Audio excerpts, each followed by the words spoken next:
বিভিন্ন আমাদের টিচাররা বলেছেন যে লাইকোপোডিয়াম একসময় ছিল বৃহৎ আকারের একটা গাছ, কিন্তু বছরের পর বছর আজকে একটা ছোট গাছে মাছ জাতীয় উদ্ভিদে পরিণত হয়েছে। তো যেহেতু আজকে সে ছোট হয়ে গেছে, এই ছোট অবস্থা থেকে আমাদের লাইকোপোডিয়াম ঔষধটা আবিষ্কার হয়েছে। বৃহত্তর গাছ যখন ছিল তখন আমাদের মেডিসিনটা প্রুভিং হয়নি, আমাদের মেডিসিন যখন প্রুভিং হয়েছে তখন সে একটা ছোট্ট গাছ হিসেবে প্রুভিং হয়েছে। তো এই যে ছোট্ট গাছ, অর্থাৎ সে ছোট হয়ে গিয়েছে অলরেডি, এখন ছোট পর্যায়ে চলছে। এই পর্যায়ে সে তার আগের যে অভিজ্ঞতাগুলো, সেই অভিজ্ঞতাগুলোকে সে ধরে রাখার চেষ্টা করে, কারণ তার অতীতে যে অভিজ্ঞতা ছিল, অতীতে স্ট্যাটাস ছিল, সেটাকে ধরে রাখার চেষ্টা করে। তাই আমরা লাইকোপোডিয়ামের শুরুতেই আমরা একটা রুব্রিক দিয়ে শুরু করব। সেই রুব্রিকটা হলো, এখন লাইকোপোডিয়াম ভাবছে যে আমার যে বর্তমান পরিস্থিতি, এই পরিস্থিতি যদি এইভাবে চলতে থাকে, আমার অবস্থার যদি এইভাবে অবনতি হতে থাকে, তাহলে এমন একটা পর্যায়ে আসবে যেখানে আমি নিশ্চিহ্ন হয়ে যাবো, আমার কিছু অস্তিত্ব বলে কিছু থাকবে না, অর্থাৎ আমি নিঃস্ব হয়ে যাব। আমি এখন মস আছি, কিন্তু এক পর্যায়ে আমার চিহ্ন থাকবে না। একটা এমন পর্যায়ে এসে তার ভাবনা এসে পৌঁছায়। তো এই কারণে আমাদের রুব্রিকটা আছে delusion vanish everything will, future টেন্সে বলা আছে ডিলিউশন এভরিথিং উইল ভেনিস।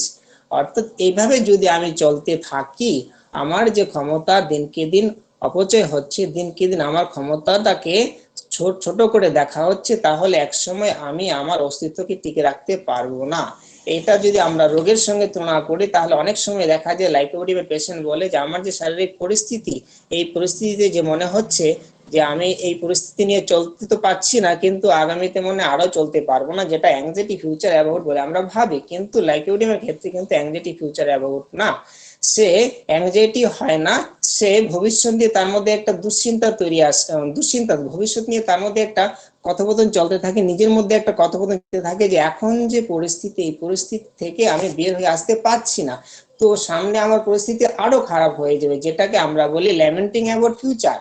তো ল্যামেন্টিং আমরা জানি অযথা অকথা বেশি কথা বলা, সেটাকে আমরা ল্যামেন্টিং বলি। ল্যামেন্টিং সিকনেস অ্যাবাউট ইস আমরা ল্যাকিসিসে পড়েছি যে ল্যাকিসিস ব্যক্তি তার কষ্ট নিয়ে সে অনেক কিছু বিড়বিড় করতে থাকে এবং অনেক কথা বলতে থাকে, সেটা ল্যামেন্টিং পর্যায়ে আমরা ধরিতে। লাইকোপোডিয়ামের ল্যামেন্টিংটা হলো ফিউচার নিয়ে, যে আমার যে পরিস্থিতি, এই পরিস্থিতি যদি ভবিষ্যতে আরো খারাপ হয়ে যায়, তাহলে আমি কোথায় যাব, আমার তো নিশ্চিহ্ন হয়ে যাবে। কারণ এই ভাবনাগুলো ভাবার পিছনে একটি বড় রহস্য কাজ করছে লাইকোপোডিয়ামের পিছনে। সেটা কি? সেটা হলো লাইকোপোডিয়াম আসলে হলো will character, weak character, that means weak character. তো উইক ক্যারেক্টার বলতে আমরা কি বুঝি? উইক ক্যারেক্টার দিয়ে রুব্রিকটাকে ব্যাখ্যা করা হয়েছে। উইক মানে আমরা জানি, কি জানি? উইক হলো এমন একটি অবস্থা, যে অবস্থায় আমাদের চলার মতো ক্ষমতা থাকে বা অল্প, শর্ট অফ সামথিং, অর্থাৎ কিছু পরিমাণে কমে যায়, সাহস কমে যায়, শক্তি কমে যায়, সামর্থ্য কমে যায়। এই যে অবস্থা, কমে যাওয়ার একটা অবস্থা, সেটাকে আমরা বলি উইকনেস বা উইক। তো এখানে লাইকোপোডিয়ামকে বলা হয়েছে উইক ক্যারেক্টার। তো এখানে আমরা যদি ভালোভাবে উপলব্ধি করি, what is the character, character আমরা কাকে বলি? তো লাইকোপোডিয়ামকে সার্টিফিকেট দেওয়া হয়েছে উইল ক্যারেক্টারের ব্যক্তি। তো ক্যারেক্টার বলতে আমরা কি বুঝি? ক্যারেক্টার বলতে আমরা তখনই এটাকে ক্যারেক্টার বলবো যখন একটা ব্যক্তির অতীত থেকে বর্তমান অবস্থা পর্যন্ত তার যে জীবদ্দশায় তার অ্যাক্টিভিটি, সেই অ্যাক্টিভিটিসের উপর যে আমরা একটা সার্টিফিকেট প্রদর্শন করি, সেটাকে আমরা বলি তার ক্যারেক্টার। অনেক সময় বলে থাকি এর ক্যারেক্টার ভালো না, বা এর ক্যারেক্টার বাজে, এ মদ খায়। অর্থাৎ তার অতীত থেকে বর্তমান পর্যন্ত তার যে প্র্যাকটিক্যাল লাইফটার যে একটা report, details report of the persons, এই যে রিপোর্টটা, সেই রিপোর্টটাকে বলা আমরা ক্যারেক্টার বলি। সেই ক্যারেক্টারটা হলো লাইকোপোডিয়ামের উইক, সে দুর্বল মনোবৃত্তি সম্পূর্ণ ব্যক্তি। এই দুর্বল মনোবৃত্তি সম্পূর্ণ ব্যক্তি হওয়ার জন্যই কিন্তু লাইকোপোডিয়ামের মধ্যে অনেক কিছু ভাবনা চলে আসে। যেমন উইক ক্যারেক্টার বলতে আমরা কি বুঝি? অর্থাৎ এমন একটা ব্যক্তি, যে ব্যক্তি তার ডিসিশনে সে ঠিক থাকতে পারে না। যেমন ধরুন আমরা উইক ক্যারেক্টার কাদের বলি? যেমন এমন কিছু লোক আছে, আজকে সিপিএম এ থাকে, কালকে কংগ্রেসে চলে যায়। অর্থাৎ যখনই সুবিধা হয় তখন এক দল থেকে আরেক দলে চলে যায়, যে দল ঘর দিবে সেই দলে চলে যায়। অর্থাৎ তার নিজস্ব পার্সোনালিটি বলতে কিছু নেই। তো লাইকোপোডিয়াম ব্যক্তিও কিন্তু ঠিক অনেকটা এরকমই, সুবিধার জন্য আজকে এখানে কালকে ওখানে। যদি তার ক্ষমতা থাকে তাহলে সে ডিক্টেটোরিয়াল দেখাবে, তাই সে তার ক্ষমতাকে দেখাবে, আর যদি দেখে পরিস্থিতি ভালো না, সঙ্গে সঙ্গে আপনার পায়ে পড়ে যাবে। অর্থাৎ গলায় টিপে দিতেও সময় লাগে না, গলায় পা দিতেও সময় লাগে না, আবার পায়ে ধরতেও সময় লাগে না। দিস ইজ উইক ক্যারেক্টারের ব্যক্তি। অর্থাৎ তার চরিত্র দিক থেকে সে অনেক দুর্বল, নিজের ভাবনাতে সে বসে থাকে, নিজের ভাবনাতে দৃঢ় করে ধরে রাখতে পারে না। This is weak character. এই উইক ক্যারেক্টার প্রদর্শন না হয় অভ্যন্তরীণ উইক ক্যারেক্টার, বহির্গত ভাবে লাইকোডিয়াম কখনো সে উইকনেস কে শো করে না। লাইকোডিয়াম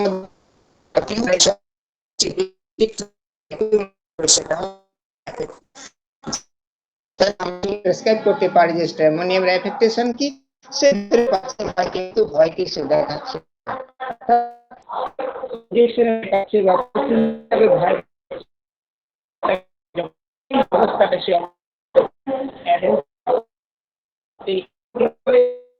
দুর্বলতাকে প্রদর্শন করতে চায় না। যখনই তার দুর্বলতা প্রদর্শন হয়ে যাবে, অর্থাৎ সে এক দল থেকে আরেক দলে চলে যাচ্ছে, এই দলে সুবিধা পাচ্ছি না বা এই দলে আমি কিছু সুবিধা করতে পাচ্ছি না, কারণ সে তো সুবিধাভোগী, ক্ষমতা লোভী লাইকোপোডিয়াম, সে লোভী, প্রচন্ড লোভী লাইকোপোডিয়াম। যখন থেকে এই দল থেকে অন্য দলে যাবে, কিন্তু সেটা যদি কোনোভাবে প্রকাশ হয়ে যায়, তখনই সে কাকুতি মিনতি করে, না দাদা একটু ও বলেছিল তাই ওনার সঙ্গে গিয়েছিলাম, আসলে না, আসলে তো আমি আপনার দলের লোক, আমি তো ওই দলে যেতে পারি না। অর্থাৎ এটা হলো তার এফেক্টেশন। সে ভিতরে একটা কিন্তু দেখাচ্ছে আরেকটা। সঙ্গে সঙ্গে সে একটা মুচকি হাসি দিয়ে বলবে, না দাদা ওরকমটা না। তার মানে ও যখন ধরা পড়ে যায়, তার যে ক্রিয়াকলাপ গুলি যখন সামনে জনসমক্ষে প্রকাশ হয়ে যায়, তখন সেটাকে ঢাকার জন্য সে কি করে, এফেক্টেশনের সঙ্গে একটা কি করে, এফেক্টেশন, হ্যাঁ বলছি স্যার। তো এফেক্টেশনটা সে কিভাবে করছে, সে দীর্ঘদিন থেকেই ধরেন দেখা গেলো এই সে বামফ্রন্টই করছিল, বামফ্রন্ট থেকে কিছু কোনো সুবিধা করতে পারছে না, বামফ্রন্টের দলের লোক তাকে কিছুই দিচ্ছে না, বা বামফ্রন্টের যেহেতু ক্ষমতা নেই সে কিছু দিতে পারছে না। সে গোপনে গোপনে তৃণমূলের নেতাদের সঙ্গে গিয়ে সে মিটিং এ মিছিলে যাচ্ছে, কিন্তু দেখা গেলো কোনো একদিন বামফ্রন্টের নেতা তাকে সরাসরি ধরে ফেললো যে কি ব্যাপার, তুমি কোথায় যাচ্ছিলে, না না দাদা এই যে একটু এদিকে যাচ্ছিলাম, ও দাদা বলেছিল তো একটি কাজ ছিল, তাই একটা মুচকি হাসি দিয়ে বললো, না দাদা। অর্থাৎ এফেক্টেশন করে সে গিয়েছিল তৃণমূলের মিটিং এ, কিন্তু সে বামফ্রন্টের নেতার কাছে সে এসে আড়াল করে সে বলছে যে না, একটা মুচকি হাসি দিয়ে বলছে, না দাদা। অর্থাৎ এই যে মুচকি হাসি, এই হাসিটাকে বলছে জয়লেস হাসি। তার হাসি বলতে আমরা কি জানি, লাফিং, দ্যাট মিনস আমরা আমাদের মনের অভ্যন্তরীণ ভালো লাগার বিষয়টাকে যখন আমরা কোন অভিব্যক্তির মাধ্যমে প্রকাশ করি, সেটাকে আমরা বলি লাফিং। তো এই লাইকোপোডিয়ামের লাফিং বলছে জয়লেস, অর্থাৎ সে অন্তরের হাসি, সে হাসে না, হৃদয় থেকে হাসে না, সে হাসে কি মুখোশ ভরা হাসি, অর্থাৎ তার হাসিটা শুধু মুখেই থাকে, ভিতর থেকে সে হাসিটা আসে না, কারণ ভিতরে তো সে ডালমে কুচ কালা है, অর্থাৎ ভিতরে তো সে জানে যে আমি দোষ করেছি, সেই দোষটাকে ঢাকার জন্য সে কি করছে, একটা মুচকি হাসি দিয়ে দিল যে না দাদা কিছু না। অথবা দেখা গেল সামনে পড়লে সে হাসি দিল, সে হয়তো আসছে ওই দল থেকে, সে মিটিং থেকে আসছে, তৃণমূল মিটিং থেকে আসছে, কিন্তু সামনে সিপিএম এর লোক যখন পড়লো, মুচকি একটা হাসি দিল, তাকানোর সঙ্গে সঙ্গে লাফিং লুকটেড হয়নি, যখন তাকে কিছু বলাই হয়নি তবু সে হেসে দিল। তার মানে কি, তার মানে সে কিছু লোকাচ্ছে, অর্থাৎ সে তার ব্যাপারটাকে প্রকাশ করে দিচ্ছে না, যাতে তার হাসি তাহলে এই ব্যক্তি যাতে আশা না করে যে আপনি কোথায় গেছেন, আপনার বৃত্তান্ত যাতে বুঝতে না পারে, তার জন্য সেই জায়গাটা হাসিটা দেয়। কারণ লাইকোপোডিয়াম হলো খুব চালাক, পাশাপাশি সে হলো খুব কসাস ব্যক্তি, সে ভীষণ ভীষণ সতর্ক, ভীষণ কসাস। সেই কসাস কিসের জন্য, এই কসাসের পিছনে তার আরেক মানে আমার অভ্যন্তরীণ, আমার যে অভ্যন্তরীণ কম আছে, সে নিজে থেকেই জানে, সে উইক পারসন। উইক ক্যারেক্টারটা এই জন্যই বলা আছে, সে নিজের দুর্বলতা সে ভালোভাবেই জানে। সে জানে যে আমি সামান্য সর্দি কাশি হলে আক্রান্ত হয়ে যাই, যেমন এই করোনা পিরিয়ডে দেখা গেছে লাইকোপোডিয়ামের পেশেন্টরা বেশি ভয় পেয়েছে। কেমন ভয় পেয়েছে, দেখা গেল পাশে কেউ করোনা করোনা আক্রান্ত হয়েছে, সে আক্রান্ত হয়ে গিয়ে কিন্তু নিজের বাড়ি থেকে প্রিকশন ব্যবস্থা নেওয়া শুরু করে দিয়েছে, কারণ সে জানে যে আমি সবার আগে এফেক্ট হবো। কেন এফেক্ট হবো, আমি ভিতর থেকে দুর্বল। কারণ লাইকোপোডিয়ামের মধ্যে এমন একটা ভাবনা, সাইকেল সাহেব বলেছেন যে লাইকোপোডিয়ামের ব্যক্তি বলে যে আমি তো কখনো ভালোই ছিলাম না, এমন কোনো দিন যায় না যে আমার শরীর ভালো ছিল, প্রতিদিনই আমাকে একটা না একটা ওষুধ খেতে হয়। অর্থাৎ তার যে অভ্যন্তরীণ একটা দুর্বলতা, সেই দুর্বলতা লাইকোপোডিয়াম ভালোভাবেই জানে। এই জন্যই পাশাপাশি যখন কোনো পরিস্থিতি তৈরি হয়, কোনো প্রতিকূল পরিস্থিতি তৈরি হয়, যেমন দেখা গেল কোনো মহামারী দেখা দিল, দেখা গেল পাশে বাড়ির ছেলেরা হয়তো দেখা গেলো আমি এফেক্টেড হয়ে গেল, সঙ্গে সঙ্গে সে কি করে প্রিভেন্টিভ খুঁজবে যে আমি তো দুর্বল, আমাকে সবার আগে এফেক্টেড করে ফেলবে, তাহলে আমাকে আগেই নিতে হবে। কারণ আমরা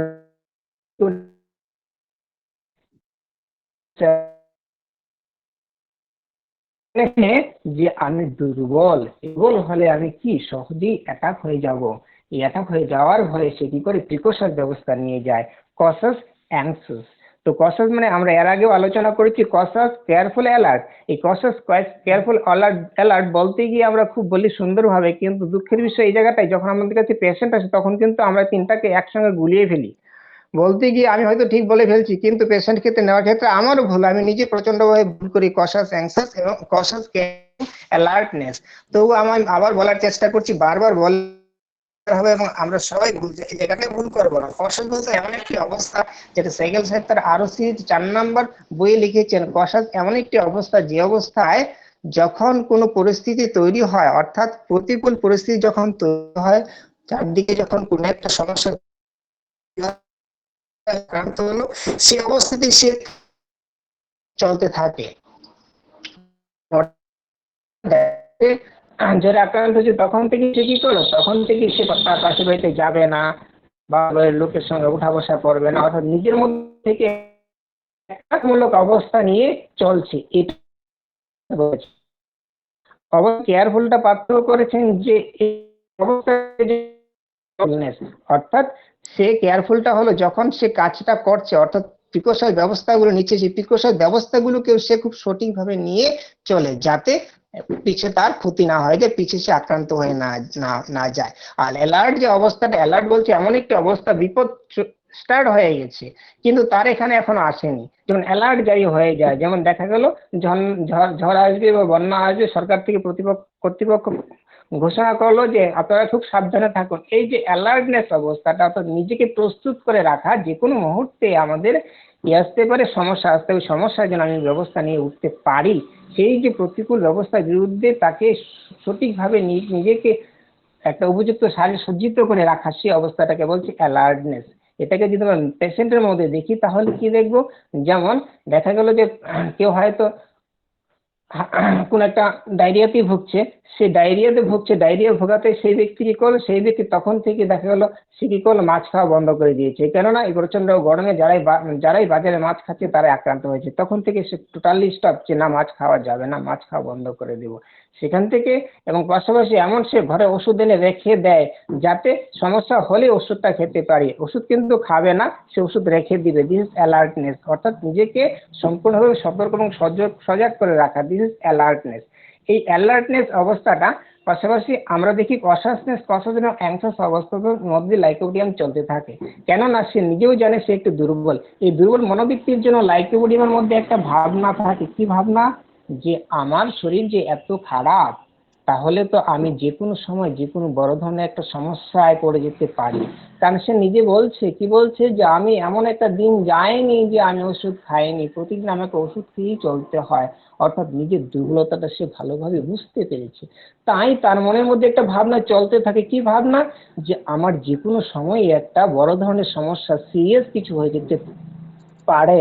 এই জন্যই কিন্তু সে কসাস থাকে।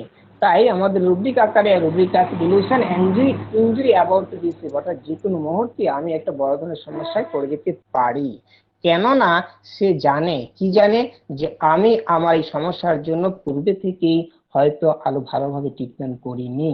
অর্থাৎ পূর্ব থেকে যদি আমি ভালোভাবে ট্রিটমেন্ট করতাম তাহলে আজকে আমার এই অবস্থাটা হতো না। সে তার ট্রিটমেন্টের জগৎ থেকে যদি আমরা ভাবি, তো এরকম ভাবনা ভাবে, কারণ সে মনে করে যে আমি delusion wrong done, imagination is done wrong, অর্থাৎ সে মনে করে যে আমি ভুল করে আসছি। কি ভুল, আমি পূর্ব থেকেই সঠিকভাবে পদক্ষেপ নিয়ে থাকিনি বা আমার সমস্যাটার জন্য সঠিকভাবে চিকিৎসা করিনি, তার জন্য সে মনে করে যে আমার এটা ঠিক হয়নি, আমি এটা ভুল করেছি, তাই আমাকে সতর্ক হয়ে চলতে হবে, কারণ যে কোনো সময় আমি যে কোনো ধরনের সমস্যায় পড়তে পারি। পাশাপাশি এই ভাবনাগুলির পাশাপাশি তার মধ্যে একটি বড় যে ক্যারেক্টার আমরা দেখতে পারি, সেই ক্যারেক্টারটি হলো, সে হলো হাইপোক্রেসি। তো হাইপোক্রেসি আমরা সবচেয়ে সুন্দরভাবে শিখেছি ফসফরাস পড়তে গিয়ে, যেখানে দেখেছি হাইপোক্রেসিতে বলা আছে যে ফসফরাস এমন একটা ব্যক্তি নিজের কার্যসিদ্ধি করার জন্য সে কি করে, ভণ্ডামি করে, অথচ নিজে সেই বিধিটাকে মানে না, নিজে সেই নিয়মটাকে মানে না, কিন্তু জনসমক্ষে প্রকাশ করে যে এটা করা যাবে না, ওটা করা যাবে না, হাইপোক্রেসি। কিন্তু হাইপোক্রেসিটাকে আমরা কিন্তু সবসময় নেগেটিভ অর্থে ভাবতে পারবো না। হাইপোক্রেসি দিয়ে কখনো কখনো মহত্তর কাজও হয়। যেমন হাইপোক্রেসি দিয়ে কি হচ্ছে, যেমন দেখালো সিআইডি, সিআইডি হাইপোক্রেসি করে থাকে, হাইপোক্রেসি ভাবনা তাদের মধ্যে থাকে। কোন একটা ক্রিমিনালকে ধরার জন্য সে সাধারণ মানুষের বেশে থাকে, দিস হাইপোক্রেসি। সে দীর্ঘদিন পর্যন্ত সাধারণ মানুষের বেশে থাকতে থাকে, তারপর শেষ পর্যন্ত ক্রিমিনালটাকে ধরে। এখানে যে হাইপোক্রেসি করলো, সিআইডি অফিসার যে হাইপোক্রেসি চরিত্রটা অবলম্বন করলো, সেটা কিন্তু তার খারাপ দিক না। তা হাইপোক্রেসিকে আমরা ফসফরাসকে ভেবে সবসময় সে এলিগেন্ট রোড বাসভবন থেকে সে কি ছদ্মবেশে বেরিয়ে গেছে, this is one kind of the hypocrisy. কিন্তু এই হাইপোক্রেসির পিছনে কি ছিল, আমাদের মানব জাতির কল্যাণ সাধনের একটা উদ্দেশ্য ছিল। তাই হাইপোক্রেসিকে সব ক্ষেত্রে আমরা নেগেটিভ অর্থে ব্যবহার করব না, হাইপোক্রেসি আমরা অনেক ক্ষেত্রে পজিটিভ অর্থে ব্যবহার করতে পারি। কিন্তু লাইকোপোডিয়ামের হাইপোক্রেসি কি, লাইকোপোডিয়ামের হাইপোক্রেসি হলো নিজের স্বার্থ সিদ্ধি, নিজের পাওয়ারটাকে কামিয়াব করে রাখার জন্য, অর্থাৎ আমার পাওয়ারটা চলে গেছে, সেই পাওয়ারটাকে পুনরায় আমার হাতে ফিরে আনার জন্য সে উপযুক্ত ব্যবস্থা যে এটা নেয়, সে গোপনে যে ব্যবস্থাটা নেয় সেটা হলো হাইপোক্রেসি ব্যবস্থা। কারণ সে হলো 1% সেলফিশনেস, 1% গ্রেডি পারসন। সে সেলফিশ, সে নিজের স্বার্থ ছাড়া সে এক পা বোঝে না। তার স্বার্থ কি, তার মুষ্টিমেয় স্বার্থ হলো ক্ষমতার স্বার্থ, অর্থাৎ ক্ষমতার লোভী। সে চায় আমি পাওয়ারবান হব, আমি ক্ষমতাশীল হব, আমার কথা সবাই শুনবে, আমি সবাইকে শাসন করব, আমি কেউর দ্বারা শাসিত হব না, সবসময় আমি যেন ওদেরকে শাসন করতে পারি। অর্থাৎ লাইকোপোডিয়ামকে আমরা এক কথায় বলতে পারি কি, সুবিধাভোগী ব্যক্তি।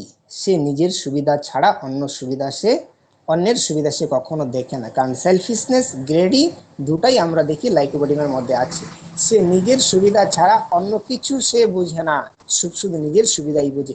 তাই এই সুবিধাকে সে কামিয়াব করার জন্য তার মধ্যে অনেক কিছু চরিত্র আমরা দেখতে পাই। যেমন সে লায়ার, সে মিথ্যা কথা বলেও সে তার সুবিধাটাকে বহাল রাখতে চায়।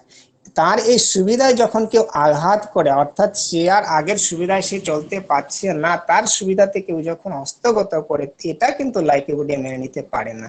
লাইকোপোডিয়াম তখনই বেশি অসন্তুষ্ট হয় যখন তার ক্ষমতাটা অন্যের হাতে হস্তান্তর হয়ে যায়। কারণ ক্ষমতাকে হস্তান্তর কথা লাইকোপোডিয়ামের কাছে ভীষণ একটা মাথা ব্যথা। সে কখনোই ক্ষমতাকে হস্তান্তর করতে চায় না, কেননা ক্ষমতা হস্তান্তর দ্যাট মিনস অন্যের আন্ডারে চলে যাওয়া। লাইকোপোডিয়াম কখনো অন্যের আন্ডারে সে থাকতে পছন্দ করে না।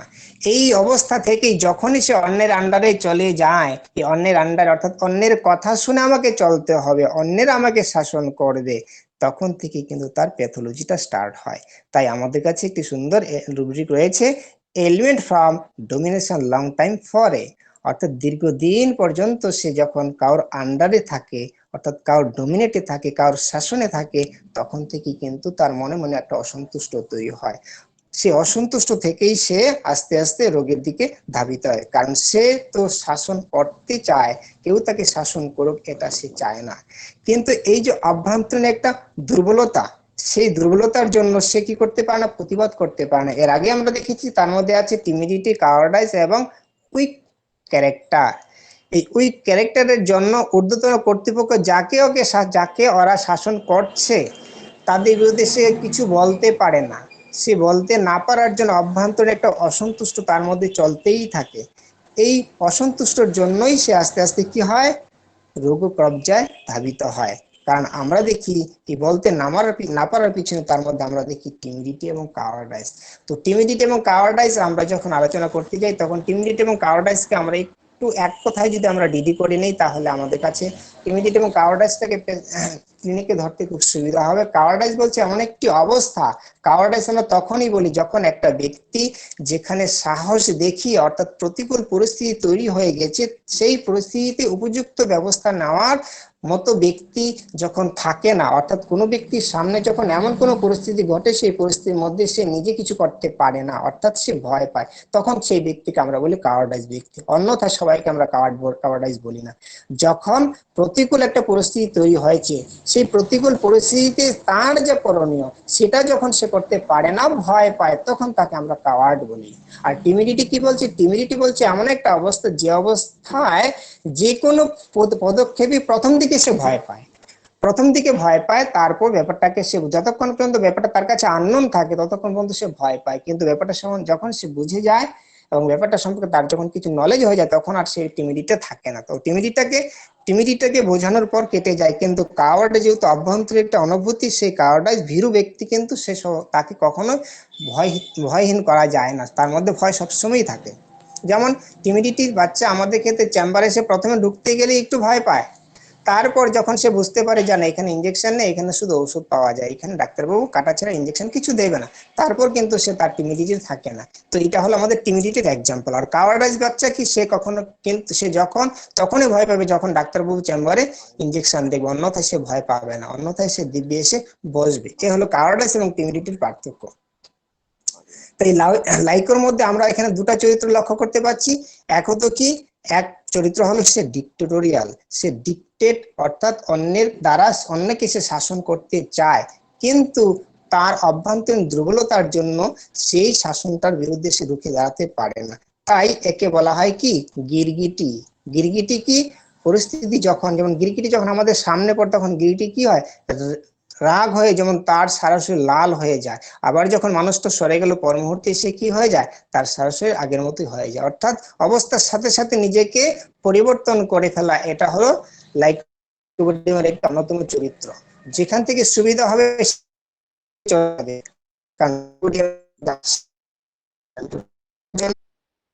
যতক্ষণ পর্যন্ত সে নিজে অন্যকে শাসন করতে পারে। অর্থাৎ আমি যে জায়গায় আছি, আমার এলাকায় যতগুলো বাচ্চা আছে সবগুলো বাচ্চা আমার থেকে ছোট, সবাই আমার কথা শুনে এবং আমাকে করে যে আমি কিভাবে খেলবো তারা আমার কথা মেনে নেবে। নতুন আসবে তখন থেকে অর্থাৎ যে নতুন আছে সে কি আমার কথা শুনবে? তো লাইফের মধ্যে একটি রূপিক আছে, ইন ব্যাড টার্ন ওভার হয়, অর্থাৎ তার যে ব্যাড ছিল তার ব্যাডটা যখন টার্ন হয়ে যায়, অর্থাৎ আগে যে অবস্থাটা ছিল, আগে যে জায়গায় সে খেলাধুলা করতো তারা সবাই তার কথা শুনতো, সবাই ওই ছেলেটার কথা শুনতো, কিন্তু ওখানে যখন নতুন একটা ব্যক্তি চলে আসে, নতুন একটা ছেলে চলে আসে, সে আরো ভালো খেলতে পারে, তখন কিন্তু তার মধ্যে একটা দুশ্চিন্তা তৈরি হয় যে আমি এই জায়গাটাই ওই ছেলেটাকে আমার কথা শুনবে।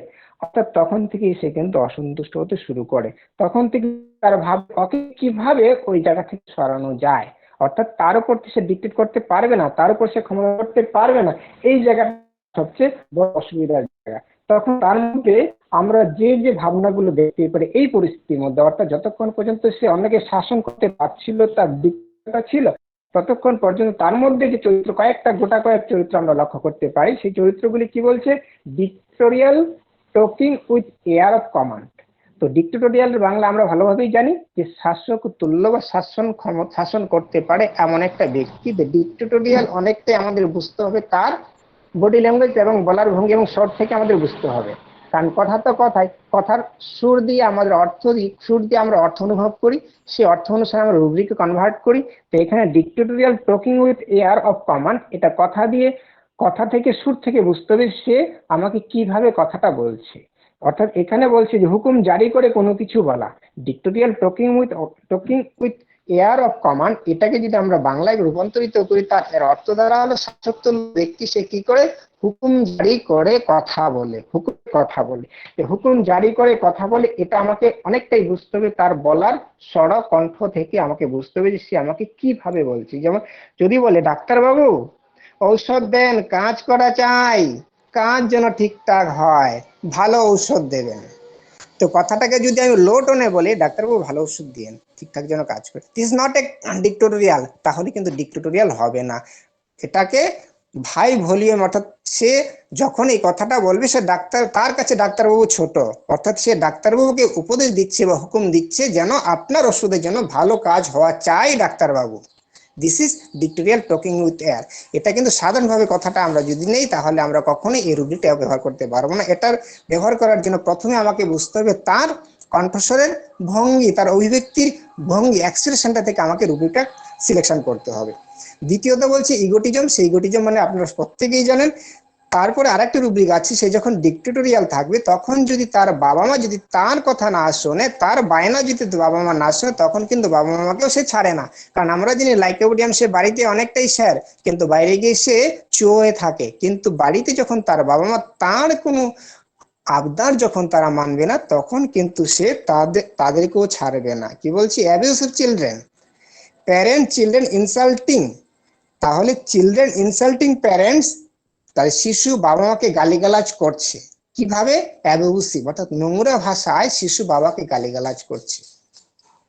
তো এখানটায় শিশু বলতে আমরা কি বুঝি, শিশু বলতে যে সাধারণত এইখানে শিশু বলতে যদি বলি যে শিশুটি তার বাবা মার উপর চরম খবরদারি করছে, বাবা মাকে অর্থাৎ মালিক পক্ষ যদি প্যারেন্টস ধরি, আর কর্মচারীটাকে যদি আমরা চিলড্রেন ধরি, তাহলে সে দীর্ঘদিন পর্যন্ত এই মালিকের আন্ডারে কাজ করতে করতে সে কি হয়ে গেছে, সে মালিকের উপরে সে ক্ষমতাদারি করে এই জায়গাটায়। কারণ দীর্ঘদিন থেকে যেহেতু পুরানা কর্মচারী, সেই পুরানা কর্মচারী হয়ে যায় না, সে কর্মচারী ইউনিয়নের সেক্রেটারি। দিস ইজ চিলড্রেন, সে কর্মচারী ইউনিয়নের সেক্রেটারি। সে মালিক পক্ষ যদি দেখা গেল নতুন কোনো কর্মচারী এনে যদি তাকে সেই জায়গা থেকে বরখাস্ত করতে চায় বা তাকে যদি জায়গা সরাতে চায়, তখন এই জায়গাটার মধ্যে কিন্তু সে তাদের বিরুদ্ধে প্রতিবাদ করে এবং তাদেরকে নোংরা ভাষায় গালিগালাজ করে সেই মালিক কর্তৃপক্ষ ছিল প্যারেন্টস। তো এটা যদি আমরা এইভাবে ভাবতে পারি, বাড়িতেও যেভাবে ভাবা যায়, এটা অন্যান্য জায়গাতেও ঠিক এইভাবে আমরা ব্যবহার করতে পারি। কি বলছি, kicking children in cross kicks and scold on walking child.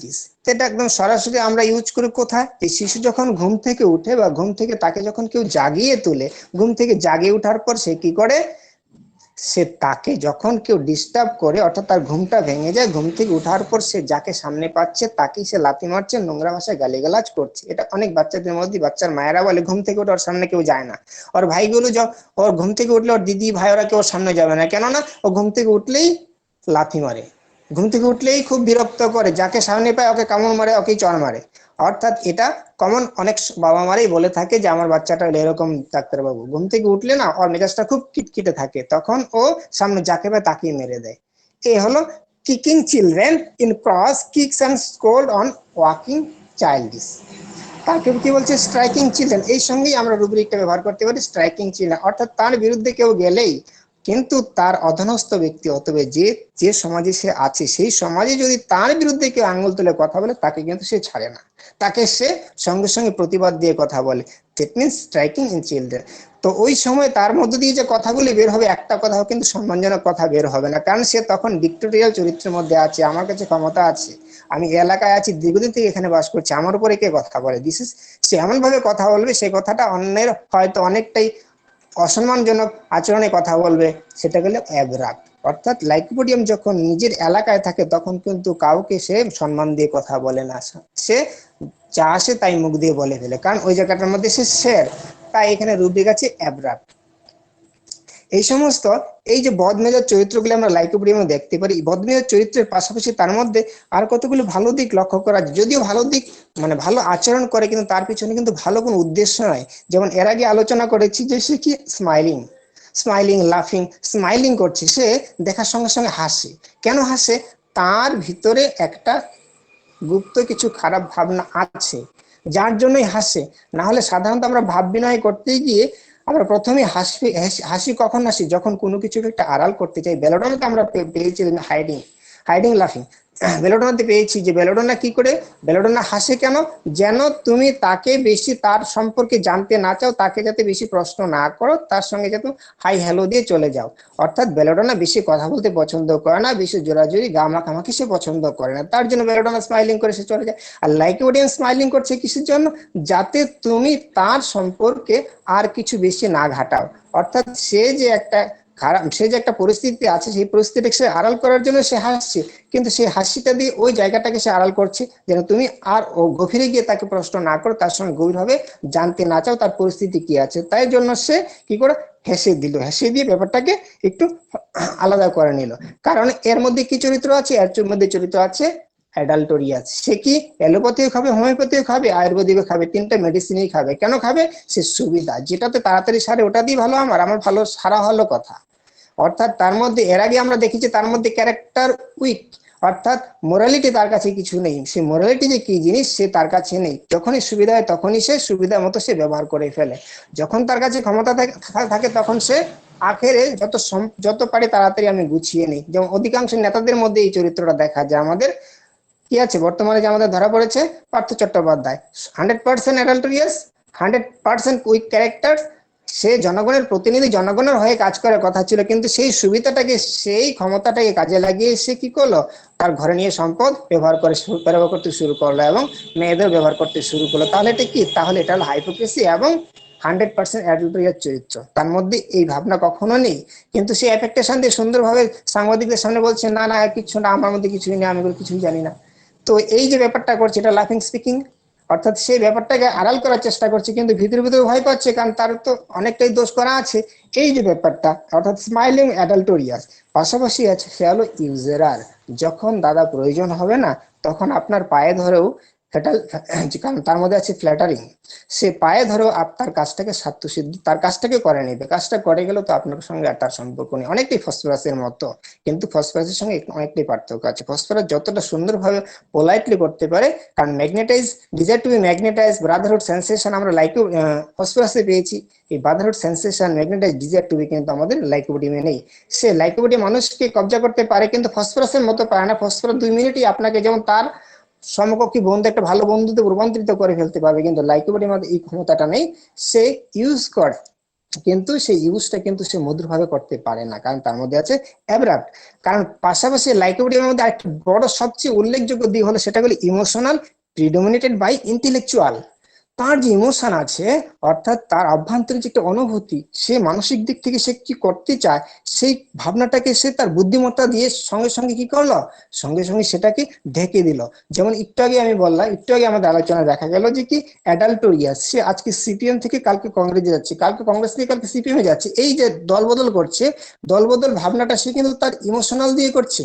অর্থাৎ তার অভ্যন্তরে একটা ইমোশনাল, কি ইমোশনাল, যে আমি কিছু করতে চাই। কিন্তু সেটা আবার কি করে, যখনই সামনে দেখা গেল তার কোন অথরিটি পড়ে গেল, সে অথরিটির সামনে কিন্তু সে প্রকাশ খোলাখুলি বলছে না যে আমি আপনার দল ছেড়ে অন্য দলে চলে গেলাম, সেটা কিন্তু বলছে না। সে ওই জায়গাটার মধ্যে কি করলো, তার বুদ্ধিমত্তা দিয়ে, না দাদা আমি এদিকে একটু গিয়েছিলাম, তো ও ডেকেছিল তাই গিয়েছিলাম, আমি ওদের মিছিলে যাইনি। অর্থাৎ তার অভ্যন্তরীণ অনুভূতিটাকে সে তার বুদ্ধিমত্তা দিয়ে সে ঢেকে দিল। কারণ আমরা জানি লাইকোপিডিয়ামের মধ্যে কি আছে, ইন্টেলিজেন্ট, সে খুব বুদ্ধিমান, সে বুদ্ধি দিয়ে করে বলেই কিন্তু লাইকোপিডিয়ামকে আমরা এত যে খারাপ চরিত্রের লোক লাইকোপিডিয়াম আমরা বুঝতে পারি না। অর্থাৎ মানসিক আবেগকে বুদ্ধির দ্বারা প্রশমিত করে লাইকোপিডিয়াম ব্যক্তি, যার জন্য লাইকোতে আমরা দেখতে পাই কি, hard for inferior, kind for superior, শক্তের ভক্ত নরমের জল। এটি হচ্ছে কি দিয়ে, এটা হচ্ছে তার ইন্টেলেকচুয়াল পার্ট দিয়ে। ইন্টেলেকচুয়াল পার্ট দিয়ে যখনই দেখি যে ব্যক্তি আমার থেকে বেশি জানে, ঠিক আছে দাদা, স্যার ঠিক আছে স্যার আপনি বলুন, স্যার ঠিক আছে স্যার আপনি যা বলেছেন সেটাই ঠিক। অর্থাৎ সঙ্গে সঙ্গে তার প্রতিকূলে চলে গেল, তার এগেনস্টে কিন্তু গেল না। আবার যখনই দেখলো যে না এই ব্যক্তি তো কিছুই বুঝে না, সে তো গ্রামের ছেলে, এ কিছু বুঝবে না, এ তো জানেই না, চেহারা দেখলে বুঝে যায়, ওর সাজ পোশাক দেখলে বুঝে যায় ও কিছু জানে না, তখন কিন্তু তার উপর চড়াও হয়ে কথা বলবে। এটা যে করছে এটা কি দিয়ে করছে, তার ইন্টেলেকচুয়াল পার্ট দিয়ে, তার ইমোশনাল অর্থাৎ আবেগের দিয়ে করছে না, কিন্তু আবেগ দিয়ে চাচ্ছিল, কিন্তু পর মুহূর্তে ইন্টেলেকচুয়াল এসে বাধা দিল, না এটা করিস না, এটা করা যাবে না। অর্থাৎ এই যে দ্বিচারিত্র তার ভাবনার মধ্যে চলার জন্যই এই ভাবনা, এই রুব্রিকটা আমাদের কাছে আছে। পাশাপাশি তার মধ্যে একটি সুন্দর রুব্রিক রয়েছে, যে রুব্রিকটা সুন্দরভাবে কয়েকদিন বিস্তারিত ভাবে আলোচনা হয়ে গেছে, সেটা কি, ambition increase means employee every possible. অর্থাৎ তার যে একটা অ্যাম্বিশন আছে, কি ambition, top of the leader, আমি হব টপ অফ দ্য লিডার। এই যে টপ অফ দ্য লিডার হওয়ার যে ভাবনা, সেই ভাবনাটার মধ্যে কি আছে, যে যে কোনো ভাবেই হোক আমাকে ওই জায়গায় গিয়ে পৌঁছাতে হবে। সেই জায়গায় পৌঁছাতে গিয়ে যদি আমাকে কারোর কিছুদিন কারোর আন্ডারে গিয়ে কাজও করতে হয়, অ্যাটেন্ডেন্স হয়ে কাজ করতে হয়, তবু সে অ্যাটেন্ডেন্স হয়ে কাজ করবে। সে কারোর তোষামত অর্থাৎ কারোর বাজারও যদি করে দিতে হয়, সে বাজার করে দিতে রাজি হবে, কিন্তু তবু কিন্তু তার যে অ্যাম্বিশন, সেই অ্যাম্বিশন থেকে সরে যাবে না। কারণ তার মধ্যে একটা ছোট্ট ভাবনা আছে, সেই ভাবনাটি কি, fair social position about his. এই সোশ্যাল পজিশন অ্যাবাউট হিজ ভাবনার জন্য কিন্তু সে সরাসরি কাউকে কিছু বলে না। অর্থাৎ নিজের অভ্যন্তরীণ অসন্তুষ্ট থাকা সত্ত্বেও কিন্তু সে বলে না। কি বলে না, তার মধ্যে একটা সোশ্যাল আছে। কি সোশ্যাল, আমি একটা শিক্ষিত জানাশোনা ভালো ব্যক্তি, এই শিক্ষিত মানুষ, আমি যদি এইভাবে কথা বলি তাহলে কি আমার তো স্ট্যাটাস নষ্ট হয়ে যাবে। এই যে স্ট্যাটাস নষ্ট হয়ে যাওয়ার জন্য কিন্তু সে কি করে, সে অ্যাফেক্টেশন করে, অর্থাৎ চুরি করছে কিন্তু চোরটাকে সে কি হচ্ছে আড়ালে করছে, সে খারাপ কাজ করছে কিন্তু খারাপ কাজটা প্রত্যক্ষভাবে করছে না, পরোক্ষভাবে করার চেষ্টা করছে।